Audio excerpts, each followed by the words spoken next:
તો આજની સૌથી પહેલી ટીપ મારી મોજા માટેની છે. તો ઘણી વખત શું થાય છે કે આપણા જે મોજા છે ખૂબ જ ગંદા થઈ ગયા હોય છે અને આપણે એને બ્રશની મદદથી ધોઈએ તો આજે આપણા મોજા છે એ જલ્દી ફાટી જાય છે.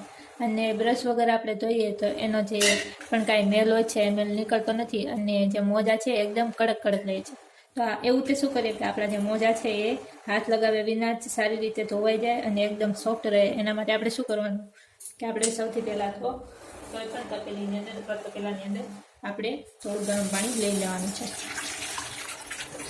અને આપણે આ જે ગરમ પાણી હોય છે એની અંદર આપણે જે બેકિંગ સોડા હોય છે એ નાખવાનો છે. જે ખારો હોય છે એ આપણે આની અંદર નાખી દેવાનો છે અને પછી આપણા જે મોજા હોય છે એને આપણે જે આ ગરમ પાણી હોય છે એની અંદર નાખી દેવાનું છે. તો આવી રીતે તમે જે ગરમ પાણી છે એની અંદર બેકિંગ સોડા નાખીને પછી તમારા જેટલા પણ મોજા છે એ બધા જ ને ધોશો તો એનો જે પણ કાંઈ મેલ છે બધો જ મેલ નીકળી જશે અને તમારે કોઈ પણ જાતનો હાથ લગાવવાની જરૂર પણ નહીં રહે અને આ જે તમારા મોજા છે એકદમ સોફ્ટ થઈ જશે, કડક નહીં રહે. તો તમે અહીંયા જોઈ શકો છો કે ઘણો ખરો જે મોજાનો મેલ છે એ નીકળી ગયો છે. તો આવી રીતે તમે જે મોજા હોય છે એને એકદમ સારી રીતે અને કોઈ પણ ઝંઝટ વિના ધોઈ શકો છો. તો આ જે ટીપ છે તમને કેવી લાગી મને કોમેન્ટમાં જરૂરથી જણાવજો. તો આની પછીની ટીપ આપણે જોઈએ. તો આપણા ઘણા રસોડાના નેપકિન એવા હોય છે કે જે બહુ જ ગંદા થઈ ગયા હોય છે, મેલા થઈ ગયા હોય છે અને આપણે એને ધોઈએ તો કમસે કમ કલાકો તો જતી જ રહેતી હોય છે. તો આ જે નેપકિન છે એને ફક્ત 2 મિનિટની અંદર આપણે કઈ રીતે ધોવા એ હું તમને જણાવું. તો સૌથી પહેલાં આપણે જે આપણો ગેસ હોય છે એને ઓન કરી લેવાનો છે. પછી આપણે ગેસની ઉપર કુકર મૂકવાનું છે અને કુકરની અંદર આપણે થોડુંક પાણી લઈ લેવાનું છે. જેટલા પણ તમારા નેપકિનને ધોવા હોય એટલું પાણી આની અંદર લઈ લેવાનું છે. પછી આ જે પાણી છે એને આપણે થોડી વાર ગરમ થવા દેવાનું છે. તો આપણે આને થોડી વાર ગરમ થવા દઈએ.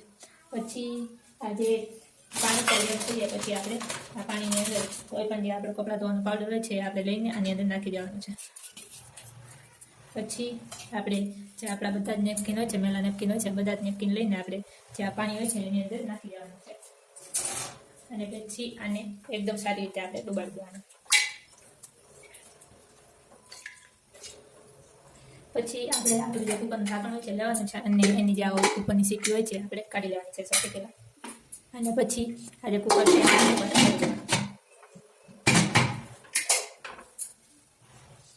તો આવી રીતે આપણે જે આપણી કુકરની અંદર જે પણ કાંઈ નેપકિન નાખ્યા છે એને થોડી વાર ગરમ થવા દેવાના છે. પાણીની અંદર થોડી ટાઈમ આપણે રાખવાના છે જેથી કરીને જે નેપકિનમાં જે પણ કાંઈ મેલ હોય છે બધો જ મેલ નીકળી જાય અને આપણા જે નેપકિન છે એકદમ સારા અને સાવ સોફ્ટ થઈ જાય. તો આવી રીતે આપણે જે નેપકિન છે એને થોડી વાર કુકરની અંદર ગરમ થવા દઈએ.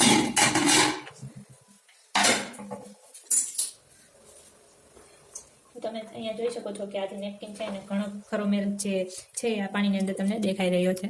તો આવી રીતે તમે જે નેપકિન હોય છે એને કુકરની અંદર ફક્ત 2 મિનિટની અંદર સાફ કરી શકો છો. આ જે ટીપ છે તમને કેવી લાગી મને કોમેન્ટમાં જરૂરથી જણાવજો. તો આની પછીની ટીપ આપણે જોઈએ. તો મારી નેક્સ્ટ ટીપ જે ઝીણા દાંતાવાળા દાંતીઓ હોય છે એના માટેની છે. તો જ્યારે પણ આ જે દાંતીઓ હોય છે ખૂબ જ ગંદા થઈ જાય ત્યારે આપણે શું કરવાનું છે કે આપણે જે કોઈ પણ સાબુ હોય છે સાબુ લેવાનું છે અને એને આપણે સારી રીતે જે આ દાંતીઓ હોય છે એની ઉપર ઘસી લેવાના છે આવી રીતે. પછી આપણે જે આ દાંતીઓ હોય છે એની ઉપર થોડુંક પાણી નાખવાનું છે.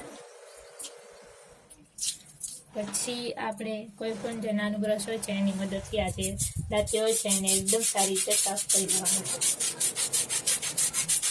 તો આવી રીતે તમે જે ઝીણા દાંતાવાળા દાંતીઓ હોય છે એને એકદમ સારી રીતે અને ઇઝીલી સાફ કરી શકો છો. તો આ જે ટીપ છે તમને કેવી લાગી મને કોમેન્ટમાં જરૂરથી જણાવજો. તો આની પછીની ટીપ આપણે જોઈએ.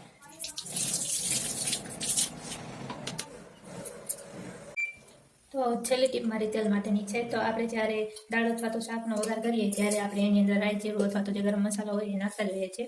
પણ ઘણી વખત એવું થાય છે કે જ્યારે રાઈ જીરું અથવા તો જે ગરમ મસાલો છે એ ગરમ તેલની અંદર નાખીએ ત્યારે એ ઉડીને બહાર આવતો હોય છે અને ઘણી વખત જે તેલ હોય છે એના છાંટા પણ આપણને બહાર આવતા હોય છે. તો એના કારણે આપણો જે ગેસ છે એ પણ ગંદો થતો હોય છે અને ઘણી વખત આપણે દાજી પણ જતા હોઈએ છીએ. તો એવું ન થાય એના માટે આપણે શું કરવાનું કે આપણે જ્યારે વઘાર કરીએ ત્યારે આપણે સૌથી પહેલાં જે રાઈ અથવા તો જીરું હોય છે એ આપણે નથી નાખવાનું.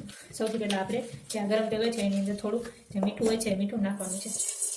પછી આપણે જે રાઈ અથવા તો કંઈ પણ જે વઘારની વસ્તુ હોય એ આપણે મીઠું નાખ્યા પછી જ નાખવાની છે.